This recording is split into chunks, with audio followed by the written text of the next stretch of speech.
Welcome to the Teledyne's YouTube channel. Today we're going to go over how to create a simple chord melody guitar solo. This type of solo can work really well on ballads and slower tempo songs.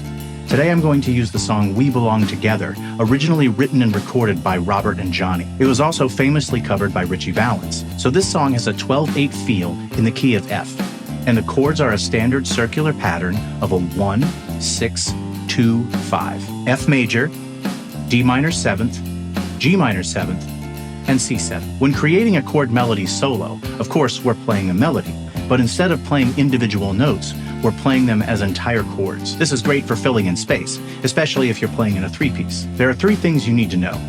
What are the chords being played? What notes make up those chords? And the melody. So here's the melody of the verse. I'll just play the individual notes for now.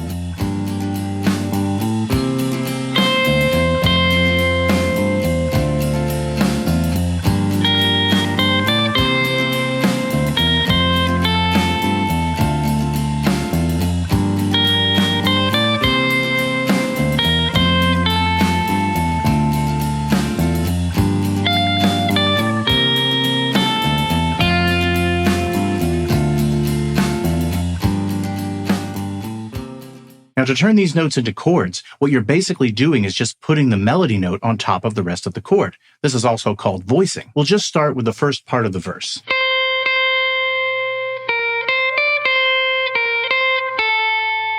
The first two notes of the melody is a C, played twice. The first C note is over a C7 chord, and the second over an F chord.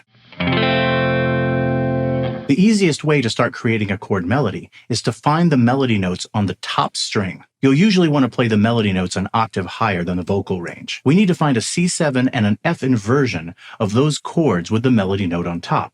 So you have a couple of different options here. You could play a C7 to the F bar chord on the 8th fret. This would put the C note right on the top. You could also play an inversion of the F on the 5th fret. But instead of putting your little finger on the 5th string, put it on the top string, so the C note is right there.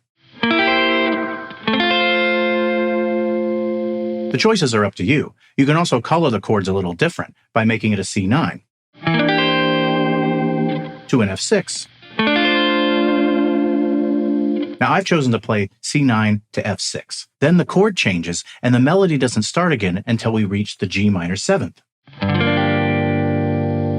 So we want to look for an inversion of G minor 7th with a B flat on top. Again, you have a couple of different options here. You have this on the 10th fret with the melody note on the 2nd string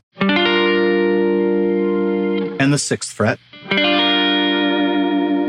Now I've chosen the one on the 6th fret. Now these two are the same inversion, just played on different areas of the neck. And keep in mind when you're choosing chord inversions, you want to be aware of what's the easiest and most fluid way to transition from chord to chord. You also don't have to play every single note as a chord. Sometimes it's better to just play a chord every other note. Again, it's all up to you and what sounds best to your ear. So the next three notes are played close together. C to the D back to the C. We're still over a G minor 7th for the first two notes and landing on a C7 for the third note. So you could play a chord for every note like this. Now that can sound a little clunky. So like I said, you can play individual notes in between the chords, like this. To me, it's a more fluid sound and makes it easy to transition from the G minor 7 to the C7, because you have to keep in mind the tempo of the song, how fast you can switch from chord to chord and still make it sound smooth and musical. You can also split the difference. Or play everything here in this position on the 10th fret. If you choose a melody note that's on the 2nd string, like here on the 10th fret, you have to be careful with your picking technique. If you strike the top string with the melody note, it can get lost and overshadowed by the higher note and just end up sounding like a chord. Especially when you have a band playing with you. Of course, you can also play with your fingers. The next three notes are B flat over a C7 chord to a C and an A over an F chord. So you could play this shape, or this, or you could play a 9, or this.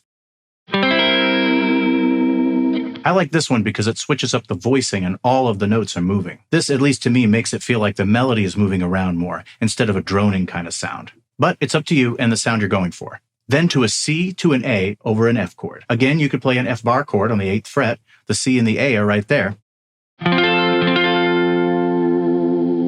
You could play the F major on the 5th fret with the C on top. You could play the F6 again and then to the F major. So I normally play this version.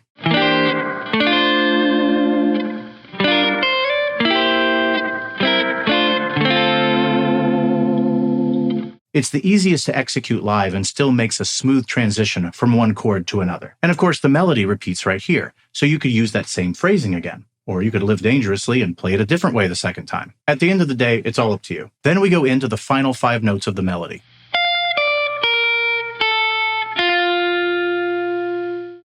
F, D, B flat, A, and F an octave down. The F and D notes are over a G minor 7th. And the B flat and A notes are over a C7. So with the F and D notes, you could go like this, or like this. Now I've chosen the G minor 7th with the F on top, and the G minor 9 with the D on top. Adds a different coloration and changes it up a bit. And back to the C7 with a B flat on top, to a C7 with an A on top.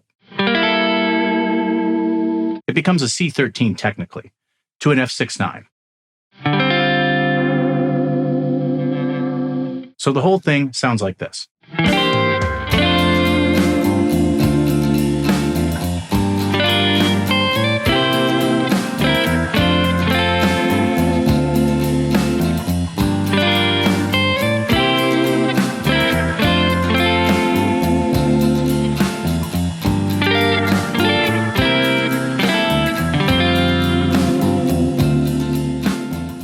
So you can create your own solo for any song simply by finding the melody note, then what chord is being played, and what inversion fits best. And don't be afraid to substitute some of the other chords for different versions. Instead of a C7, you could play a C13, or try a C9.